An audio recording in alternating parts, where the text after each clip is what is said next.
నువ్వు నా దగ్గరికి వచ్చింది ఒకరిని చంపాలి అని, కసి తీరా చంపి వాళ్ళ రక్తం తాగాలి అని. అలాంటప్పుడు నీకు ఏమైంది? ఎందుకు వద్దంటున్నావు? అక్కడ ఉన్నది నీ ఎక్స్ బాయ్ ఫ్రెండ్ అనా? నువ్వు చంపాలి అనుకునేది ఒక మనిషిని మాత్రమే. వాడు నీ ఎక్స్ బాయ్ ఫ్రెండ్ అయ్యాడు అంతే. అయినా నువ్వు ఇలా ఎమోషన్స్కి భయపడితే నువ్వు ఇది చేయలేవు. నీ వల్ల కాదు. నీ బదులు వేరే వాళ్ళని సెలెక్ట్ చేసి ఉండాల్సింది. అయినా నా తప్పు అని బ్లాక్ మెయిల్తో అన్నాడు. నేను వచ్చింది మనం అనుకున్న పని కోసమే. అది ఎవరైనా నాకు ఒకటే.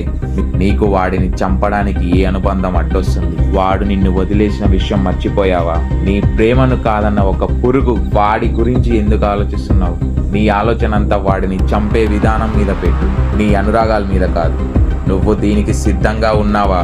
నేను సిద్ధంగా ఉన్నాను మిస్టర్ బ్లాక్ మెయిల్. అయితే పద, వెళ్ళి వాడి మృత్యుఘోషను విందాం. ఇద్దరు కలిసి రామ్ని చంపడానికి వెళ్ళారు. రామ్ని కాళ్ళు చేతులు కట్టేసి ఒక కుర్చీలో కూర్చోబెట్టారు. నన్ను వదిలేయండి అని